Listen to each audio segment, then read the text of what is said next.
Quando contei à minha família que ia me casar e que todas as despesas seriam pagas pelos meus sogros, inclusive uma casa de luxo, meus pais deram um risinho e disseram: "Ah, que ótimo! Quem é o sortudo?" Minha irmã entrou na conversa: "Sim, conta quando vai trazê-lo aqui." No dia seguinte eu apresentei e, antes que eu pudesse dizer mais, minha irmã o puxou de lado e cochichou algo que eu não ouvi. Perguntei ao meu marido depois, mas ele minimizou e ficou desconfortável. No dia do casamento, enquanto eu me arrumava, minha mãe ficava me atrasando, ajeitava o cabelo, ligava para convidados e, quando eu disse que precisávamos ir, ela sorriu com ar de desdém: "Não se preocupe, ninguém vai chegar atrasado. A noiva de verdade já está lá. Sua irmã." Eu congelei. Ela bloqueou a porta. Naquele momento decidi que destruiria a vida de todo mundo. Meu nome é Charlotte Reis, e esta história começa 6 meses antes do que deveria ter sido o dia mais feliz da minha vida. Conheci Daniel Westbrook em um baile beneficente onde eu estava trabalhando como coordenadora de eventos. Ele representava a firma de investimentos da família, uma empresa tão estabelecida que o nome deles aparecia em prédios de 3 estados. Conversamos por horas naquela noite e algo simplesmente clicou. Ele era gentil, engraçado e me tratava como se eu importasse, algo que eu raramente experimentara crescendo como a filha apagada da família. Minha irmã Vitória sempre foi a filha perfeita. Tinha 3 anos a mais do que eu, era deslumbrantemente bonita, com longos cabelos loiros e corpo perfeito, enquanto eu era a morena mais reservada que preferia livros a festas. Nossos pais, Richard e Diane Reis, não escondiam a preferência. Vitória ganhou um carro novo aos 16, eu ganhei o carro usado dela. Ela estudou numa faculdade particular cara enquanto me diziam que um curso técnico ou faculdade comunitária era mais prático para alguém como eu. Cada conquista minha era recebida com um reconhecimento educado, enquanto os feitos medíocres de Vitória eram comemorados como vitória olímpica. Quando fiz 27 anos, já tinha construído uma carreira decente apesar da falta de apoio. Trabalhei duro até me tornar coordenadora sênior de eventos em uma empresa prestigiada em Boston, ganhando o suficiente para alugar meu próprio apartamento e viver de forma independente. Conhecer o Daniel parecia a vida finalmente me dar algo bom. Namoramos por 8 meses antes dele pedir minha mão durante uma viagem de fim de semana a Martha's Vineyard. O anel era uma joia de família, um lindo esmeralda cercado por diamantes que pertencera à avó dele. Os pais dele, Margaret e Thomas Westbrook, me receberam de braços abertos desde o início. Eram pessoas calorosas e generosas que me trataram como a filha que nunca tiveram. Daniel era filho único e eles esperavam que ele encontrasse alguém que o amasse pelo que ele era, e não pela fortuna da família. Foi exatamente isso que aconteceu. Eu me apaixonei por Daniel antes mesmo de saber que o sobrenome dele tinha peso no mundo financeiro. Quando descobri sobre a fortuna da família, eu já estava perdidamente apaixonada pelo homem que me trazia café na cama e deixava bilhetinhos bobos na minha marmita. Os pais dele insistiram em custear o casamento. Tudo. Já haviam comprado para nós uma bela casa em estilo colonial no subúrbio tranquilo como presente de casamento, totalmente mobiliada e pronta para começarmos nossa vida juntos. Margaret me levou para escolher o vestido e nunca, em momento algum, fez com que eu me sentisse na obrigação de escolher algo modesto ou acessível. Ela queria que eu tivesse o casamento dos meus sonhos. Fiquei nervosa para contar à minha família. Parte de mim esperava que isso finalmente os fizesse me enxergar como bem-sucedida, digna do orgulho deles. Eu deveria ter desconfiado. Dirigi até a casa deles numa ensolarada tarde de sábado. Vitória também estava lá, recentemente desempregada, depois de ter largado o 3º emprego em 2 anos. Ela morava no porão deles sem pagar aluguel e não parava de reclamar de como a vida era difícil. Entrei na cozinha onde todos estavam sentados à mesa e não consegui segurar o sorriso. Tenho uma notícia muito empolgante. Comecei a levantar a mão esquerda para mostrar o anel. O Daniel me pediu em casamento e vamos nos casar daqui a 4 meses. Minha mãe ergueu os olhos do celular e mal olhou para o anel. Meu pai resmungou algo que poderia ter sido um parabéns. Os olhos de Vitória se fixaram no esmeralda e eu vi algo cruzar seu rosto que não consegui identificar. Que legal, Charlotte, disse minha mãe, voltando a atenção para a tela. Quando você estava pensando? 15 de setembro. E aqui vai a parte realmente incrível, a família do Daniel se ofereceu para bancar tudo. O local, o buffet, as flores, tudo. Eles até compraram uma casa para nós como presente de casamento. Uma linda casa colonial com... Ah, que ótimo! Quem é o sortudo? Meu pai interrompeu com um sorte, sem nem levantar os olhos do jornal. O sarcasmo na voz dele era inequívoco. Vitória inclinou-se para a frente, com um sorriso que não chegava aos olhos. Sim, conta quando vai trazê-lo aqui. Estou morrendo de vontade de conhecer esse príncipe encantado tão disposto a te arrancar do chão. Havia algo de zombeteiro no tom dela que me deu um aperto no estômago, mas eu deixei passar. Talvez eu estivesse sendo paranoica. Talvez eles estivessem apenas surpresos. Na verdade, eu estava pensando em trazê-lo para jantar amanhã à noite, se vocês estiverem livres, eu disse. Eu realmente quero que vocês o conheçam. Tá, tanto faz, minha mãe disse. Vitória, pode me ajudar a buscar a roupa na lavanderia depois? E assim, do nada, a conversa mudou de assunto, como se eu tivesse dito que estava testando uma nova marca de pasta de dente. Saí da casa deles me sentindo esvaziada, mas determinada a não deixar a indiferença deles arruinar minha felicidade. Na noite seguinte, cheguei com Daniel. Ele estava bem arrumado, de calça social e camisa, carregando um vinho caro e flores para minha mãe. Eu percebia que ele estava nervoso. Queria causar uma boa impressão.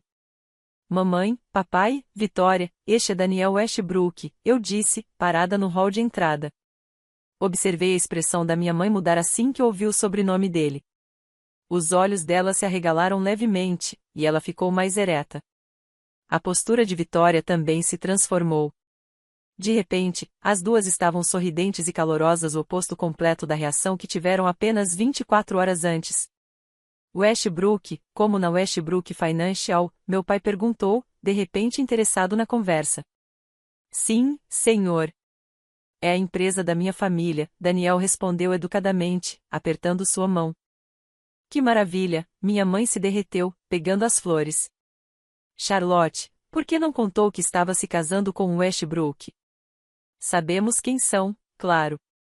Um nome tão tradicional em Boston. Eu me senti mal.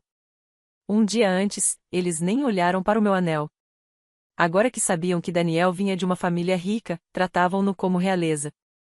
O jantar foi desconfortável para mim, embora Daniel parecesse não perceber a mudança súbita no comportamento deles. Eles o bombardearam com perguntas sobre o trabalho, a família, a casa, os planos do casamento. Bajularam Daniel enquanto mal reconheciam minha presença. Antes de irmos embora, fui ao banheiro. Pela porta fechada, ouvi a voz de Vitória no corredor. Daniel, posso falar com você rapidinho? Abri um pouco a porta e vi quando ela o puxou para o lado, perto da escada. Ela se inclinou para perto dele, colocou a mão em seu braço e cochichou algo que não consegui ouvir. Seja lá o que foi, fez Daniel mudar de expressão. Ele parecia desconfortável, até surpreso. Ela sorriu docemente para ele, tocou seu ombro mais uma vez e se afastou. No caminho de volta para casa, eu não conseguia parar de pensar no que tinha visto. O que a Vitória te disse antes de irmos? Perguntei. As mãos de Daniel apertaram o volante. O quê? Ah, nada demais. Só conversa fiada. Não parecia conversa fiada. Você ficou estranho. Charlotte, não foi nada. Ela só estava sendo simpática, me dando boas-vindas à família. O tom dele era casual demais, evasivo. Daniel, por favor. O que ela disse? Ele suspirou, claramente querendo encerrar o assunto. Sinceramente, foi esquisito e desconfortável, e eu não quero causar drama entre você e sua irmã. Podemos deixar pra lá? Essa resposta me preocupou mais do que se ele tivesse me contado de cara. Mas eu não insisti naquela noite. Eu deveria ter insistido. Os meses seguintes foram um turbilhão de preparativos para o casamento. Margarete foi incrível, ajudando-me a escolher desde os arranjos florais até o cardápio da recepção. Os pais de Daniel haviam reservado o Fairmont Copley Plaza, um dos locais mais prestigiados de Boston. Convidamos 200 pessoas. O vestido que eu escolhi era um Vera Wang sob medida que me fazia sentir uma princesa. A participação da minha família foi mínima. Eles chegaram atrasados na prova do vestido e passaram a maior parte do tempo no celular. Minha mãe fez alguns comentários passivo-agressivos sobre como tudo era extravagante. Vitória vivia arranjando desculpas para aparecer no apartamento de Daniel e meu sempre quando sabia que eu estaria no trabalho. Daniel comentou que ela passará algumas vezes para entregar coisas da mamãe ou só para dar um oi. Algo parecia errado, mas eu não conseguia identificar o que. Daniel parecia mais distante nas semanas que antecederam o casamento. Ele dizia que estava trabalhando até mais tarde, estressado com grandes contas no trabalho. Eu acreditei porque queria acreditar. O casamento seria num sábado. Eu reservei uma suíte no Fairmont para mim, minha mãe e Vitória nos arrumarmos juntas. A equipe de cabelo e maquiagem chegou às 8 horas da manhã. Meu vestido pendia na porta do armário, uma nuvem de tule e renda que representava tudo o que eu sempre sonhei. A cerimônia estava marcada para as 14 horas. Às 11h30, cabelo e maquiagem estavam prontos. Eu me olhei no espelho e me senti bonita pela primeira vez na vida. A maquiadora tinha saído, e estávamos apenas nós três na suíte. Ok, eu deveria começar a me vestir, eu disse, olhando o relógio. O fotógrafo chega ao meio-dia para as fotos do pré-cerimônia. Ah, não há pressa, minha mãe disse, sentada no sofá e folheando uma revista. Temos muito tempo. Mãe, não temos, não. Preciso me vestir e depois precisamos descer para as fotos antes da cerimônia começar. Charlotte, relaxa. Você está sendo neurótica, Vitória disse, ajeitando o cabelo no espelho pela 100ª vez. Vai dar tudo certo. Mas não ia dar tudo certo. Minha mãe continuava enrolando. Precisava checar o cabelo de novo. Tinha que ligar para a Linda para confirmar se ela sabia qual era a sala da cerimônia. Não encontrava o batom. Todo tipo de desculpa. Mãe, por favor, precisamos mesmo ir, eu disse, a voz subindo de ansiedade. Era 12h45. O fotógrafo já tinha mandado 2 mensagens perguntando onde eu estava. Minha mãe levantou e caminhou até a porta. Achei que finalmente estava pronta para sair, mas, em vez disso, abriu a porta, saiu para o corredor e a fechou atrás de si. Ouvi o bip eletrônico da fechadura. Corri até a porta e tentei a maçaneta. Trancada. Eu podia ouvir a voz dela do lado de fora, falando com alguém. Sim, ela está trancada aqui dentro. Não, ela não pode sair. Eu informei à segurança que minha filha está tendo uma crise de saúde mental e pode tentar se machucar ou machucar outros. Sim, um psiquiatra já está a caminho. Apenas mantenham a porta monitorada até lá. Meu sangue gelou. Ela tinha mentido para a segurança do hotel, dizendo que eu era suicida ou perigosa. Era por isso que tinham trancado a porta por fora, para minha própria proteção. Eu bati na porta, gritando. Não estou em crise. Isso é prisão ilegal. Ela está mentindo.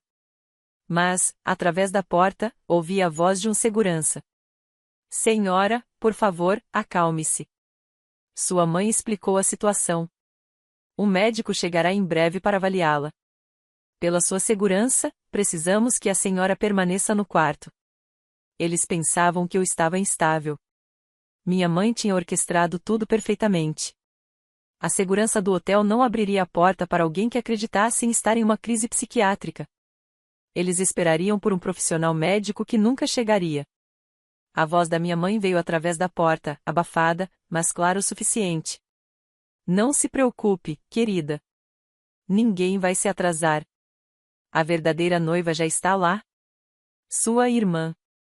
As palavras não fizeram sentido imediatamente. Fitei a porta, tentando processar o que ela acabará de dizer. Como? Vitória saiu do banheiro vestida de branco. Não era um vestido de dama de honra, era um vestido de noiva. Não era tão bonito quanto o meu, mas deixava claro que era nupcial. O cabelo estava elaborado e ela usava véu. Pela porta, ouvi a voz dela. Desculpa, Charlotte, mas eu e Daniel estamos juntos há meses. Desde a primeira noite que você o trouxe para casa, para falar a verdade. Foi isso que eu disse a ele naquela noite, que sempre senti algo por ele, e eu sabia que ele sentia o mesmo. Eu via isso nos olhos dele. Minhas pernas fraquejaram. Você está mentindo. Daniel me ama. Nós vamos nos casar hoje. A voz da minha mãe voltou, fria e satisfeita. Tecnicamente, sim. Alguém vai se casar hoje. Sua irmã.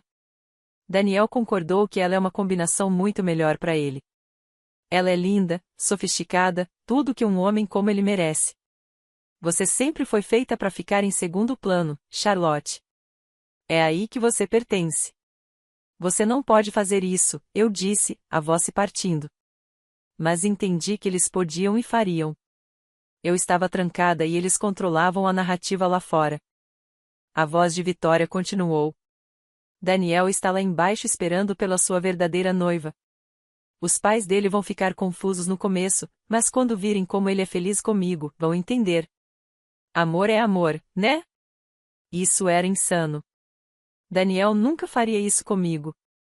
Ele não faria. Ah, querida, homens fazem todo tipo de coisa quando a mulher certa lhes dá atenção, Vitória disse pela porta. Você era certinha, claro, confortável. Mas eu ofereci paixão. Emoção.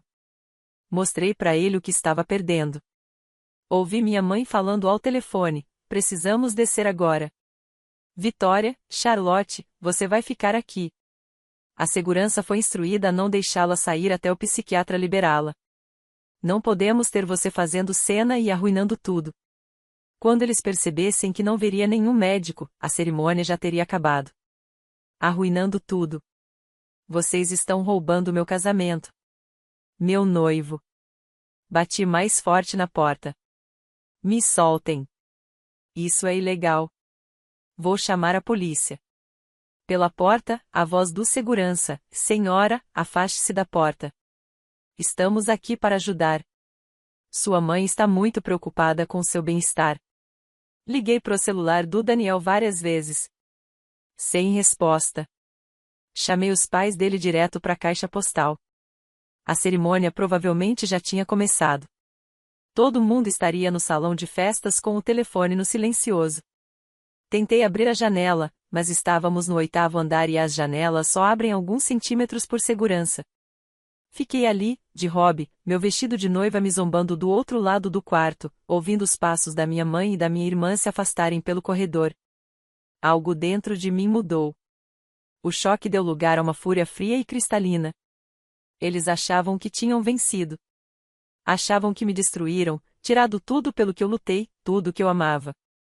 Não faziam ideia do que haviam desencadeado. Vi meu laptop na bolsa e o tinha levado para depois subir fotos.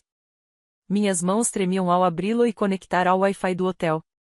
Tinha 4 meses de documentos de planejamento do casamento, trocas de e-mail, mensagens e fotografias. Tinha provas de tudo que Daniel e eu havíamos planejado. Também tinha outra coisa, acesso aos e-mails e senhas de redes sociais da Vitória. Ela nunca foi cuidadosa com segurança, eu tinha descoberto isso anos atrás quando compartilhávamos o computador da família. Ela nunca alterou as senhas. Entrei no e-mail dela primeiro. O que encontrei gelou meu sangue e ao mesmo tempo me deu exatamente o que eu precisava. E-mail após e-mail entre Vitória e Daniel. O primeiro datava do dia seguinte ao jantar em família. Quase 4 meses de assédio persistente. Ela foi implacável, mandando mensagens dizendo que sempre fora atraída por ele, que eu era certinha mas chata, que eles seriam melhores juntos. Mas havia algo que esclareceu tudo, Daniel a rejeitava constantemente. As respostas dele eram educadas, porém firmes. Ele dizia que me amava, que não estava interessado e que ela precisava parar de contatá-lo. As mensagens dela ficaram cada vez mais desesperadas, não só manipuladoras. Ela chegou a afirmar que eu estava atraindo ele, uma mentira. Enviou imagens manipuladas em Photoshop de mim com outro homem falsas, e eu vi a edição tosca. Disse que eu só estava me casando por dinheiro, o oposto da verdade. Continuei lendo, as mãos tremendo enquanto rolava meses de assédio. Vitória criará perfis falsos nas redes para mandar mensagens por diferentes rostos. Ela se aproximou de colegas de trabalho dele no LinkedIn para sondar sobre a agenda dele. Apareceu no ginásio dele, nos restaurantes onde almoçava, até no prédio do escritório. Um e-mail detalhava como ela deliberadamente derrubou o café sobre ele do lado de fora do Starbucks só para criar uma oportunidade de conversar. A manipulação era bem mais profunda do que eu imaginara. Ela pesquisara tudo sobre ele, a ex-namorada da faculdade que o traíra, o medo dele de escândalo público por causa da proeminência da família, sua tendência a evitar confrontos. Ela transformou tudo isso em armas. Quando as mentiras não funcionaram, ela mudou de tática. Ameaçou ir para blogs de fofoca com histórias inventadas sobre ele. Disse que contaria aos maiores clientes dele que ele teria feito avanços inapropriados contra ela. Falou que postaria fotos explícitas online que dizia ser dele embora, pelas respostas dele, eu pudesse ver que tais fotos não existiam. A participação da minha mãe também estava documentada. Havia trocas de e-mails entre as duas planejando cada detalhe. Minha mãe sugeriu o bloqueio do quarto no hotel. Ela coordenou com a Vitória o cronograma, o que dizer, como lidar comigo caso eu ficasse histérica. Discutiram planos de contingência caso Daniel tentasse desistir no último segundo. Minha mãe até pesquisou a lei de Massachusetts para ver se um casamento realizado sob coação poderia ser anulado rapidamente. Elas planejaram para que Daniel ficasse preso de qualquer jeito. O que mais me chocou foi o prazer que elas sentiam ao arquitetar minha humilhação. Vitória escreveu para nossa mãe: a Charlotte sempre achou que era tão especial porque não precisava da nossa ajuda. Vamos ver como ela se sente quando todo mundo assistir ser substituída. Mal posso esperar para ver a cara dela. A resposta da minha mãe: ela sempre foi orgulhosa demais. Isso vai ensinar a ela qual é o lugar dela de verdade. O e-mail final era de 2 dias atrás. Vitória havia enviado um ultimato a ele: ou terminava comigo e ficava com ela, ou ela diria para todo mundo que eles estavam tendo um caso há meses. Ameaçou arruinar a reputação dele, dizer a todos que ele era um traidor, destruir o nome da família. Anexou o que chamava de evidências mais imagens manipuladas no Photoshop, com carimbos de data hora para parecerem tiradas ao longo do nosso noivado. Forjou recibos de hotel, reservas de jantares, até uma foto de um teste de gravidez supostamente dela, afirmando ser do filho deles. A resposta de Daniel estava com carimbo de meia-noite na véspera do casamento: certo, vou fingir por enquanto até descobrir o que fazer. Mas isso não acabou. Preciso de tempo para expô-la corretamente. A Charlotte merece a verdade, mas não assim. Me dê até depois da cerimônia e eu vou arranjar algo. Ele não havia me traído. Ele estava sendo chantageado. E tentava me proteger das partes mais repugnantes disso enquanto descobria como provar que Vitória estava mentindo. Também encontrei mensagens de texto. Mensagens que Vitória enviará de celulares descartáveis que Daniel achava ter apagado. Ela o mandava mensagens a qualquer hora. Algumas eram sedutoras, outras ameaçadoras. Em algumas, ela fingia estar preocupada com o meu bem-estar enquanto, ao mesmo tempo, minava nosso relacionamento. Disse a ele que eu estaria falando em terminar o noivado. Alegou que eu teria confidenciado a ela que não tinha certeza se me amava. Inventou conversas que nunca aconteceram e deturpou as reais além do reconhecimento. Havia mensagens de voz salvas numa pasta oculta. Reproduzi uma e ouvi a voz doce e doentia da Vitória: Daniel, sou eu de novo. Sei que você está ignorando minhas ligações, mas precisa entender uma coisa. A Charlotte não te valoriza como eu valorizaria. Ela está se contentando com você por causa do seu dinheiro. Ouvi ela no telefone com a Sarah dizendo que queria alguém mais emocionante. Eu te amo pelo que você é, me liga. Eu nunca disse nada disso a ninguém. Sarah era uma amiga da faculdade com quem eu não falava há mais de um ano. Tudo aquilo era fabricado. Outra mensagem de voz era mais sombria: você tem até sexta-feira para decidir. Ou termina com a Charlotte e anuncia que estamos juntos, ou eu vou para todos os grandes veículos de Boston com provas de que você está tendo um caso comigo enquanto noivo da minha irmã. A reputação da sua família vai ser destruída. A empresa do seu pai vai perder clientes. Tudo porque você não viu o que estava na sua frente. Escolha com sabedoria. A sexta-feira tinha sido ontem. Tirei capturas de tela de tudo. Cada e-mail, cada mensagem de texto que eu consegui acessar, cada mentira manipuladora que a Vitória contou. Depois fui agir. Abri minha pasta de planejamento do casamento e achei os contatos de todos os convidados, os 200 deles. Redigi um e-mail com todas as capturas anexadas. O assunto dizia: porque o casamento de hoje foi cancelado, a verdade sobre Vitória Reis. No corpo do e-mail descrevi tudo: a chantagem, As mentiras, a manipulação. Expliquei que minha família havia me trancado num quarto de hotel enquanto minha irmã tentava roubar meu casamento e meu noivo.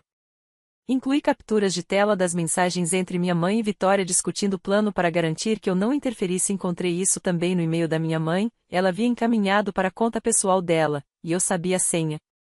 Enviei o e-mail para todos, cada convidado, todos os fornecedores, a administração do hotel, os pais do Daniel, o próprio Daniel e vários veículos de notícias locais que adoram cobrir dramas sociais de casamentos. Depois liguei para a polícia. Preciso denunciar que estou sendo mantida contra minha vontade no Fairmont Copley Plaza, quarto 847, disse a operadora. Minha família me trancou e está tentando usurpar minha identidade para cometer fraude.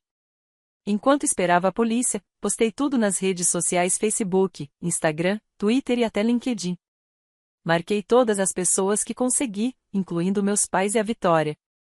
Deixei as publicações públicas e escrevi uma nota: neste momento estou sendo mantida contra minha vontade no quarto 847 do Fairmont Copley Plaza.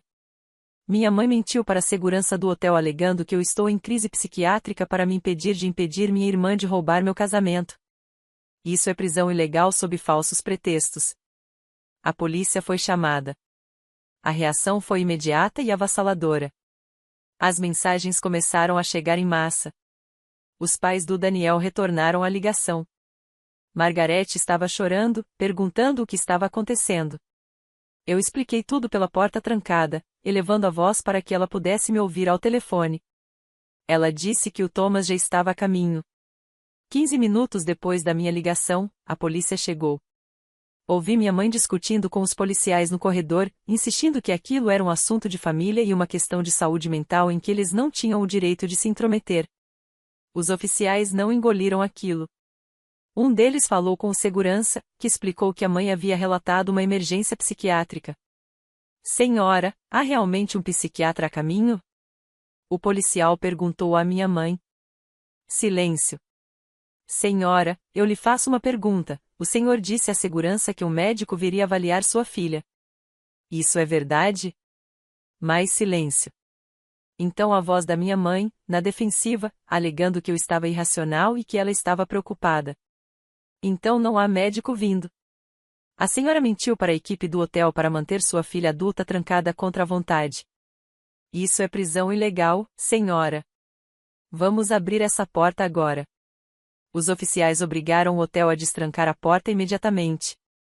Saí e encontrei a segurança do hotel, 2 policiais, Thomas Westbrook e um corredor cheio de convidados de casamento muito confusos. O rosto da minha mãe estava vermelho de raiva. Thomas parecia querer matar alguém. Onde a cerimônia está acontecendo? Perguntei, a voz firme apesar da adrenalina. No salão principal, respondeu Thomas. Mas Charlotte, vamos te levar a um lugar seguro. Não, eu interrompi. Eu vou descer. Quero ver isso. Ainda de hobby, acompanhada por um policial, peguei o elevador até o andar do salão. As portas do salão principal estavam fechadas, mas dava para ouvir o início da cerimônia. Empurrei as portas e andei pelo corredor central. A cena era tão surreal quanto se pode imaginar. Vitória estava no altar com o vestido dela, ao lado de Daniel, que parecia querer sumir pelo chão. O padre estava no meio da frase quando me viu e parou. 200 faces se voltaram para me encarar. Margarete e Thomas já estavam de pé, tinham recebido meu e-mail minutos antes. Desculpe interromper, anunciei, a voz ecoando pelo salão silencioso. Mas creio que houve um engano. Eu sou Charlotte Reis e este deveria ser o meu casamento. O rosto da Vitória empalideceu. Daniel olhou para mim com uma expressão de alívio puro. Charlotte, eu posso explicar, ele começou, afastando-se de Vitória. Eu sei, respondi, levantando o celular. Li todos os e-mails. Sei que ela te chantageou. Sei que você nunca me traiu. Alguém na plateia gritou. Me virei para o público. Minha irmã Vitória tem assediado meu noivo por meses. Quando ele a rejeitou repetidas vezes, ela ameaçou mentir sobre um caso e arruinar a reputação dele, a menos que ele aceitasse se casar com ela no meu lugar. Meus pais me trancaram no quarto do hotel para impedir que eu parasse essa fraude. O murmúrio começou imediatamente. Os convidados puxaram os celulares, haviam recebido meu e-mail. Vi as expressões mudarem de confusão para choque e nojo. Isso é ridículo, minha mãe gritou, levantando-se. A Charlotte está com ciúme e delirando. Daniel ama a Vitória. Não é, Daniel? Daniel saiu do estrado e foi direto até mim. Na frente de todo mundo, pegou minhas mãos. Sinto muito. Eu deveria ter te contado o que estava acontecendo. Ela disse que destruiria tudo se eu não fingisse. Eu estava tentando encontrar uma forma de provar que ela mentia, mas o tempo acabou. Eu nunca quis nada disso. Eu sei, repeti. E agora todo mundo sabe também. Vitória tentou fugir, literalmente levantou a barra do vestido e tentou sair pela porta lateral, mas Thomas Westbrook bloqueou o caminho. Ele era um homem grande e estava furioso. Você tentou manipular meu filho e destruir minha futura nora, disse ele, a voz perigosamente baixa. Você tem noção do que fez? O policial que me acompanhava pediu reforço pelo rádio. Mais oficiais chegaram em minutos.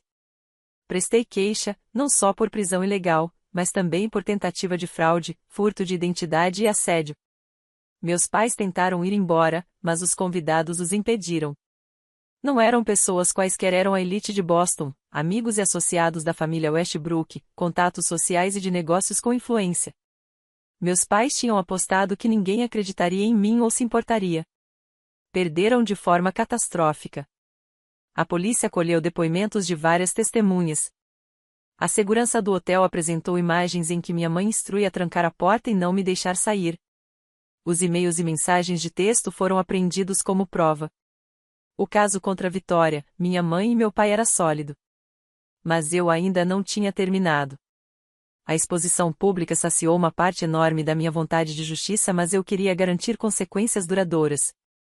Eles passaram meses planejando a minha destruição. Eu passaria o tempo que fosse necessário garantindo que entendessem o peso das escolhas que fizeram. A primeira ordem de negócio foi cuidar das perspectivas de emprego de Vitória. Ela estava desempregada quando tudo começou, mas eu sabia que, cedo ou tarde, precisaria trabalhar, especialmente com as despesas legais se acumulando. Criei um site detalhado documentando tudo: e-mails, assédio, tentativa de chantagem, o golpe no casamento. Não editei nem aumentei nada. Apenas apresentei os fatos com todas as provas. Fiz questão de que fosse o primeiro resultado quando alguém pesquisasse o nome dela. Depois fiz algo que pode parecer mesquinho, mas me pareceu necessário. Vitória sempre se orgulhara de sua presença nas redes sociais. Tinha milhares de seguidores no Instagram, onde postava fotos cuidadosamente editadas de uma vida perfeita. Denunciei todas as contas falsas que ela havia criado para assediar Daniel. Documentei cada violação das políticas da plataforma. Em uma semana, sua conta principal foi permanentemente suspensa por assédio e criação de perfis falsos. Sua presença online evaporou. Entrei em contato com a academia onde ela vinha perseguindo Daniel. Entreguei horários e imagens das câmeras de segurança que mostravam o padrão de perseguição, aparecer sempre que ele estava lá, cruzando seu caminho de propósito. A academia cancelou a matrícula dela e ainda a bloqueou para futuras tentativas de retorno. O advogado que assumiu nosso caso era alguém que Thomas Westbrook conhecia pessoalmente, Patricia Shen, uma especialista em casos de assédio e fraude. Veloz, afiada, implacável no melhor sentido. Ela entrou com processos cíveis em nome meu e de Daniel contra Vitória, minha mãe e meu pai. As acusações criminais eram uma coisa, mas os processos cíveis drenariam o que restava dos recursos deles. Patrícia descobriu que meus pais tinham feito um empréstimo hipotecando a casa para financiar o esquema de Vitória, pagaram o vestido de noiva, consultas com a planejadora suspeita que os orientou sobre como trocar a noiva na cerimônia, até subornos ao staff do hotel para apoiar a história de uma emergência psiquiátrica. Essa última parte era uma meia-verdade. Minha mãe havia pago uma boa quantia a um supervisor de segurança para garantir sua cooperação, disfarçando como se fosse preocupação com uma filha mentalmente instável. Quando o supervisor descobriu a farsa, colaborou totalmente com os investigadores para salvar o próprio emprego. Mesmo assim, foi demitido. O pagamento da minha mãe acrescentou suborno e corrupção à sua lista crescente de acusações. Nas semanas seguintes, enquanto minha família lidava com processos criminais e humilhação pública, eu me dediquei a desmontar suas vidas, peça por peça. Meu pai trabalhava no ramo imobiliário, dependia de reputação e conexões. Mas eu não me apoiei só no boca a boca. Formalizei denúncias junto à Associação de Corretores de Imóveis de Massachusetts detalhando seu envolvimento em fraude e conspiração. Apresentei provas de que ele usou sua posição para obter informações sobre imóveis que Vitória incluiu no falso registro de presentes de casamento. Ela dizia que ela e Daniel haviam comprado uma casa e pediu ao meu pai dados internos para dar mais credibilidade à mentira. O Conselho de Ética abriu investigação. Nesse processo, descobriu também outras irregularidades antigas, omissões em declarações, números manipulados em avaliações de imóveis, direcionamento de clientes para imóveis que lhe rendiam maiores comissões. O escândalo do casamento colocou meu pai sob lupa, e tudo veio à tona. Sua licença foi suspensa. Sem ela, não podia trabalhar. Seus maiores clientes o abandonaram em poucos dias. A imobiliária o demitiu, citando cláusula de moralidade contratual, para não se associar ao escândalo. Minha mãe, por sua vez, fazia parte de vários conselhos de organizações de caridade, cargos que ela valorizava pelo status social. Entrei em contato com cada uma delas com provas de suas ações. Mas fui além, procurei os principais doadores, muitos tinham sido convidados para o meu casamento, tinham recebido meu e-mail de denúncia. Não pedi nada. Só tomei café com eles, respondi perguntas e deixei que tirassem suas próprias conclusões sobre se alguém que trancaria a própria filha em um quarto deveria estar no comando de fundos de caridade. Os doadores se manifestaram. Quando os conselhos hesitaram, com medo de parecerem envolvidos em uma disputa familiar, o dinheiro começou a sumir. Doações suspensas, eventos cancelados. Os conselhos não tiveram escolha, todos pediram a renúncia da minha mãe. Mas as consequências sociais foram além. Ela havia construído, durante décadas, a imagem de pilar da comunidade, presidia arrecadações, organizava leilões de caridade, recebia clubes de leitura em nossa casa. Esse mundo inteiro lhe virou as costas de um dia para o outro. Eu garanti isso de forma simples, agradecendo a todos que me apoiaram. Enviei bilhetes manuscritos a cada convidado, a cada amigo, a cada pessoa que compartilhou palavras de incentivo. Nos bilhetes, mencionei brevemente minha gratidão durante a tentativa da minha família de destruir meu casamento e meu relacionamento. Só isso. O resto as pessoas preencheram sozinhas conversas, especulações, verdades correndo mais rápido que qualquer mentira de Vitória. Mulheres que almoçavam com minha mãe há anos pararam de atender suas ligações. O clube de bridge pediu que ela não voltasse. O Country Club, onde jogava tênis toda quinta-feira, revogou suas permissões de convidada. Tecnicamente, a sócia era meu pai e sua associação dependia do emprego na imobiliária. Quando ele caiu, caiu também o acesso deles. De longe, assisti enquanto toda a estrutura social da minha mãe desmoronava. Ela tentou se reaproximar de velhas amigas, mas todas já haviam escolhido um lado e nenhuma escolheu dela. Algumas a bloquearam. Outras foram mais diretas, dizendo exatamente por que não queriam mais contato. Sua própria irmã, minha tia Linda, que esteve presente no casamento, cortou totalmente a comunicação. Linda me ligou pessoalmente para pedir desculpas por não ter percebido antes o que minha mãe havia se tornado. Disse que sempre suspeitara de sua preferência por Vitória, mas nunca imaginara a profundidade da crueldade. Linda acabou se tornando uma aliada inesperada, compartilhando histórias da minha infância que colocavam tudo em perspectiva, momentos em que minha mãe me excluía de fotos de família para destacar apenas Vitória, feriados em que minhas conquistas eram ignoradas enquanto os feitos medíocres da minha irmã eram celebrados. Linda havia presenciado tudo e carregava a culpa por ter permanecido em silêncio. A rede social da minha mãe evaporou da noite para o dia. Mulheres que almoçavam com ela há anos pararam de atender suas ligações. Mas Vitória enfrentou o pior. As acusações criminais eram graves: conspiração para fraude, assédio criminal, tentativa de roubo de identidade, perseguição. Como ela havia mirado em alguém de família influente e feito tudo em um evento público, cheio de testemunhas, a promotoria não poupou esforços. O caso era perfeito para eles: provas claras, várias testemunhas, uma vítima simpática ao júri e réus que haviam documentado seus próprios crimes por escrito. Patrícia Shen, nossa advogada, foi impiedosa no tribunal. Apresentou toda a cadeia de e-mails, lendo mensagens selecionadas em voz alta. Vitória, na mesa de defesa, ficava cada vez mais vermelha a cada palavra. Seu defensor público tentou alegar que se tratava de uma crise de saúde mental, um colapso. Mas os e-mails mostravam outra realidade: cálculo, planejamento, consciência do que fazia. Não era um surto. Era uma campanha.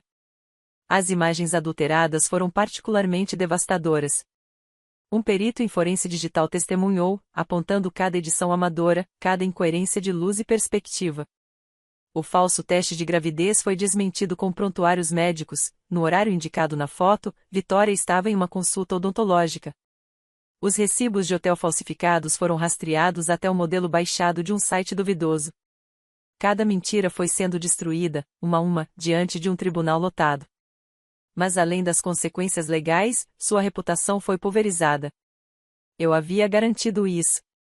Cada mentira, cada mensagem manipuladora, cada tentativa de arruinar meu relacionamento se tornou de conhecimento público. A imprensa local cobriu o caso de forma intensa. Irmã tenta roubar casamento da própria irmã em esquema elaborado de chantagem saiu no Boston Globe com detalhes minuciosos. O caso ganhou repercussão nacional. Alguns programas de TV a cabo discutiram o episódio como exemplo de manipulação e narcisismo na era das redes sociais. Em Boston, ninguém mais queria se associar a ela. Antigos colegas de escola e faculdade se distanciaram imediatamente, publicando declarações vagas nas redes sobre não compactuar com comportamentos tóxicos e apoiar vítimas de manipulação. Vários chegaram a me procurar em particular, pedindo desculpas por terem sido amigos dela e relatando suas próprias experiências negativas com Vitória. Cada candidatura de emprego que ela enviava era rejeitada. Bastava o empregador pesquisar seu nome no Google e, em segundos, encontrava todo o histórico. O site que criei estava otimizado para aparecer sempre em primeiro lugar. Quem buscasse por Vitória Reis, Boston, Massachusetts se depararia com um dossiê completo, organizado, impossível de refutar. Não havia opiniões, apenas fatos e provas. Isso tornava tudo ainda mais arrasador. Ela não podia me acusar de mentir ou exagerar quando cada detalhe estava respaldado por suas próprias palavras. Ela tentou derrubar o site, alegando difamação. Seu advogado chegou a enviar uma carta de cessar e desistir. Patrícia respondeu com um texto jurídico impecável que, em essência, dizia: a verdade é uma defesa absoluta contra a difamação, e se Vitória quiser prosseguir com o processo, teremos prazer em apresentar todas as provas novamente em outro tribunal. Nunca mais ouvimos falar sobre isso. Também entrei em contato com todas as faculdades que Vitória havia frequentado. Ela havia se transferido 2 vezes e informei as associações de ex-alunos sobre sua condenação. Algumas instituições têm políticas de revogar diplomas em casos de má conduta moral, embora eu não soubesse se isso se aplicaria. No mínimo, seu nome foi removido de diretórios e redes de ex-alunos. Seu perfil no LinkedIn foi suspenso depois que denunciei as mentiras sobre cargos que nunca ocupou e o uso da plataforma enquanto praticava assédio. Daniel e eu adiamos o casamento por 2 meses para deixar a poeira baixar. Quando finalmente nos casamos, foi uma cerimônia menor, íntima, na propriedade da família dele, em Connecticut. Sem dramas, sem interferências, apenas pessoas que realmente nos amavam e nos apoiavam. Meus pais tentaram uma reconciliação. Meu pai enviou um e-mail dizendo que haviam agido de forma precipitada e que esperava que superássemos aquele infeliz incidente. Minha mãe ligou chorando, afirmando que também havia sido manipulada por Vitória. Bloqueei ambos os números e devolvi as cartas sem abrir. Vitória, da prisão, me mandou uma carta pedindo perdão, dizendo que tinha tido um colapso e não estava em seu juízo. Pedia que eu falasse com o promotor para reduzir as acusações. Em vez disso, emoldurei a carta e pendurei no meu escritório como lembrança. A casa que os pais de Daniel nos deram tornou-se o nosso refúgio. Preenchemos aquele lar com felicidade, risadas e, mais tarde, filhos. Primeiro uma menina, que chamamos de Margarete, em homenagem à mãe de Daniel. 2 anos depois, veio o nosso filho. 5 anos após o casamento que quase não aconteceu, recebi outra carta de Vitória. Ela havia cumprido 3 anos de pena e sairia em liberdade condicional. Queria se encontrar comigo para pedir desculpas pessoalmente. Meu pai havia morrido de ataque cardíaco 2 anos antes, e minha mãe vivia sozinha em um pequeno apartamento, afastada de todos que um dia conheceu. Não respondi à carta. Algumas pessoas acreditam em perdão e segundas chances. Dizem que guardar rancor só prejudica a si mesmo. Talvez isso seja verdade para elas. Para mim, porém, a satisfação serena de saber que aqueles que tentaram me destruir acabaram se destruindo sozinhos já era suficiente. Eu não precisei fazer muito, apenas expor a verdade para quem importava. Eles construíram seu plano em cima de mentiras e manipulação. E quando revelei tudo, o mundo deles desabou sob o peso das próprias escolhas. No mês passado, Daniel e eu comemoramos nosso 5º aniversário. Fizemos uma festa em casa, com seus pais, amigos próximos e nossos filhos. Margarete ajudou a avó a preparar o bolo, e nosso filho brincava no balanço que Daniel havia construído no quintal. Em certo momento, fiquei parada na varanda observando minha família, até que Daniel veio por trás, envolveu minha cintura com os braços e perguntou: "Em que você está pensando?" "Em como a vida poderia ter sido diferente", respondi. "Você se arrepende de alguma coisa?" Ele quis saber. Pensei bem antes de responder. Eu me arrependia de ter descoberto que meus pais e minha irmã eram cruéis e manipuladores? De ter perdido pessoas que nunca me valorizaram? De ter queimado pontes ao defender a mim mesma? Não. Não me arrependo de nada, respondi enfim. Eles acharam que podiam tirar tudo de mim porque sempre me trataram como se eu não importasse. Eu apenas mostrei que ações têm consequências. Revelei a verdade e deixei que eles enfrentassem os resultados. Daniel beijou o topo da minha cabeça. "Você é a pessoa mais forte que conheço." Talvez eu fosse.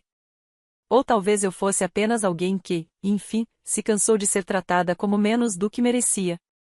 A última notícia que tive foi de Vitória trabalhando como caixa em um supermercado a cerca de 40 minutos de Boston, o único lugar onde as pessoas não a reconheciam de imediato. Minha mãe vendeu a casa da família mesma onde cresci porque não podia mais arcar com a hipoteca sozinha. Hoje vive em moradia subsidiada e trabalha meio período em um call center. Eu poderia sentir pena delas. Alguns acham que eu deveria.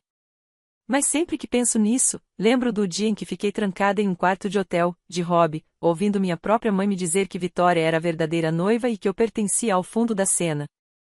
Lembro dos anos sendo ignorada, diminuída, tratada como se fosse menos. Lembro do dia em que tentaram roubar de mim o único momento que deveria ser meu. Então olho para meu marido, meus filhos, minha casa cheia de amor verdadeiro. E não sinto nada além de paz. Eles se destruíram sozinhos. Eu apenas garanti que todos estivessem olhando quando isso aconteceu.